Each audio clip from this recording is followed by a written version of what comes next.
Hello everyone, welcome to Annapurna kitchen.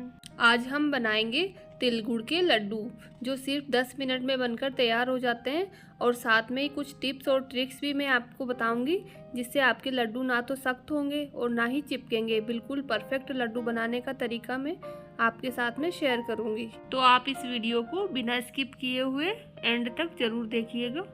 तिल गुड़ के लड्डू बहुत हेल्दी होते हैं क्योंकि तिल में बहुत सारा कैल्शियम और फाइबर होता है और गुड़ में आयरन होता है, और इन लड्डुओं को सर्दियों में खाना बहुत ही फायदेमंद होता है। तो आप भी बनाइए इस मकर संक्रांति पर मकर संक्रांति स्पेशल तिल गुड़ के लड्डू।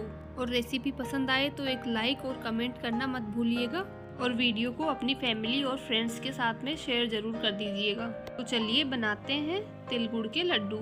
लड्डू बनाने के लिए मैंने यहाँ पर 500 ग्राम तिल लिए हैं। आपको जितने लड्डू बनाने हैं उस हिसाब से आप तिल ले लीजिएगा। साथ में ही मैंने 500 ग्राम गुड़ लिया है। यहाँ पर ध्यान देने वाली बात है, टिप नंबर 1, कि जब भी आप तिल गुड़ के लड्डू बनाएं तो तिल और गुड़ की क्वांटिटी बराबर रखिएगा। इससे क्या होगा फ्रेंड्स, जब हम लड्डू बनाएंगे तो मिक्सचर बिल्कुल भी बिखरेगा नहीं और लड्डू अच्छे से बाइंड होगा। जब हम गुड़ थोड़ा कम रखते हैं तब लड्डू बनाना थोड़ा डिफ़िकल्ट होता है, लेकिन आप बराबर गुड़ और तिल रखेंगे तो ये प्रॉब्लम बिल्कुल भी नहीं आएगी। जब भी हम कोई रेसिपी बनाते हैं, अगर हम छोटी छोटी बातों का ध्यान रखें तो हमारी रेसिपी बिल्कुल परफेक्ट बनेगी, बिल्कुल भी बिगड़ने का कोई चांस ही नहीं रहेगा। गुड़ को मैंने यहाँ पर नाइफ से इस तरह से बारीक कट कर लिया।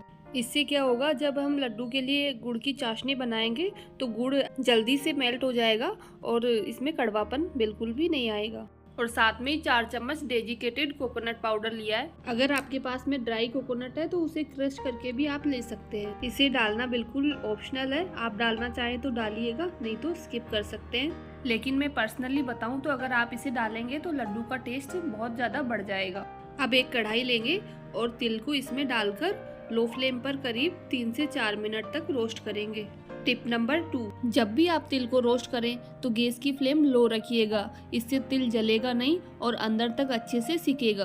अगर हम हाई या फिर मीडियम फ्लेम पर तिल को रोस्ट करते हैं तो ना तो तिल इक्वल सिकेगा, मतलब कहीं से ज़्यादा जल जाएगा या फिर कहीं से कच्चा रह जाएगा और तिल में कड़वापन भी आ जाएगा। आप इसे लो फ्लेम पर ही रोस्ट करिएगा। तिल को रोस्ट होने में करीब 3 से 4 मिनट का टाइम लगता है। तिल के रोस्ट होने का साइन यही है कि तिल साइज में थोड़ा सा बड़ा हो जाता है और इसमें से पॉप पॉप की आवाज़ आने लगती है। जैसे ही तिल से चटकने की आवाज़ आने लगेगी तो हम तिल को एक अलग बर्तन में निकाल लेंगे, क्योंकि इस टाइम कढ़ाई काफ़ी गर्म होती है। अगर तिल उसी में रखेंगे तो तिल जल जाएंगे।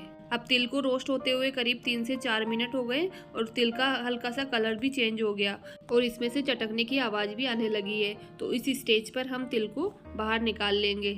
अब एक कढ़ाई में 2 टीस्पून घी डालेंगे। मैं हाफ केजी तिल बना रही हूँ तो 2 टीस्पून डाल रही हूँ। अगर आप इससे कम बना रहे हैं तो 1 टीस्पून घी भी डाल सकते हैं। अब घी को मेल्ट करेंगे और अब हमने जो गुड़ क्रश करके रखा था उसे इसमें डालेंगे। और गुड़ की चाशनी बनाते टाइम भी हम गैस की फ्लेम लो ही रखेंगे और स्पैचुला की हेल्प से इस तरह से गुड़ को कंटिन्यूसली चलाते रहेंगे।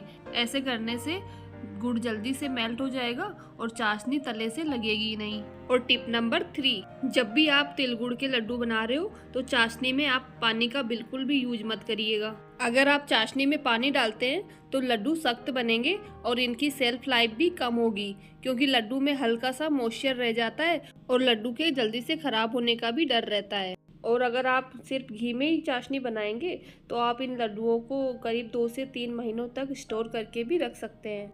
गुड़ को पकते हुए करीब 4 मिनट हो गए और चाशनी में अभी तक बॉईल नहीं आया, क्योंकि अब तक हमने इसे लो फ्लेम पर ही पकाया है। और अब हम सिर्फ 1 मिनट के लिए गैस की फ्लेम मीडियम कर देंगे। अब देखिए चाशनी में बॉईल आने लगा है और अब हम चाशनी को चेक करेंगे। परफेक्ट लड्डू बनाने के लिए चाशनी को चेक करने के लिए इस तरह से हम स्पैचुला में थोड़ी चाशनी भरेंगे और एक बाउल में पानी लेकर उसके अंदर चाशनी को इस तरह से डालेंगे और इसे हाथ में लेकर इस तरह से चेक करेंगे। देखिए एक ही बार में कितनी परफेक्ट चाशनी बनी है। ये चाशनी लड्डू बनाने के लिए परफेक्ट है।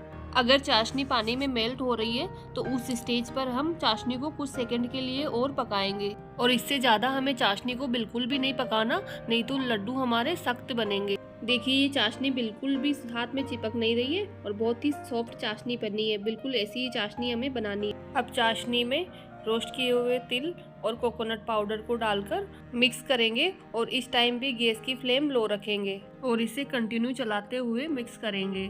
और इसे मिक्स करते टाइम हम कंटिन्यू चलाते रहेंगे। इससे ये मिक्सचर तले में चिपकेगा नहीं और लड्डू में बिल्कुल भी कड़वापन नहीं आएगा। इस मिक्सचर को मिक्स होने में करीब 1 मिनट का टाइम लगेगा। इससे ज़्यादा आप बिल्कुल भी इसे मत पकाइएगा। अब तिल गुड़ के लड्डू बनाने के लिए परफेक्ट मिक्सचर बनके तैयार है। अब हम गैस की फ्लेम ऑफ कर देंगे और इस मिक्सचर को किसी दूसरे बर्तन में निकाल लेंगे, क्योंकि कढ़ाई अभी काफ़ी गर्म है। अगर मिक्सचर को हम कढ़ाई में छोड़ेंगे तो ये काफ़ी हार्ड हो जाएगा। अब हम इससे लड्डू बनाएंगे। तो लड्डू बनाने के लिए एक बर्तन में हम पानी लेंगे और हाथों पर इस तरह से पानी लगाएंगे। और अभी ये मिक्सचर हल्का गर्म है और हल्के गर्म मिक्सचर से ही हम लड्डू बनाएंगे। अब थोड़ा मिक्सचर हाथ में लेंगे। आपको जिस साइज का लड्डू बनाना हो उतना मिक्सचर हाथ में ले लीजिए और इस तरह से दोनों हाथों के बीच में मिक्सचर को इस तरह से घुमाएंगे तो बहुत ही परफेक्ट लड्डू हमारा बनकर तैयार हो जाएगा। अगर हाथ पर पानी लगा लेंगे तो ना तो ये मिक्सचर हाथ में चिपकेगा और ना ही आपके हाथ जलेंगे और बहुत ही आसानी से हलवाई जैसे परफेक्ट लड्डू हम घर पे बनाकर तैयार कर पाएंगे। और ये लड्डू सिर्फ 10 मिनट में बनकर तैयार हो जाते हैं। इसी तरह से हम पूरे लड्डू बनाकर तैयार कर लेंगे। देखिए कितना अच्छा लड्डू बना है। अगर आपको मेरी ये रेसिपी पसंद आई हो तो वीडियो को लाइक, चैनल को सब्सक्राइब और बेल आइकन को ज़रूर प्रेस कर लीजिएगा, ताकि मेरी आगे आने वाली सभी वीडियो की नोटिफिकेशन सबसे पहले आप तक पहुँचे। तो मिलते हैं एक और नई रेसिपी के साथ में। तब तक के लिए bye bye and take care.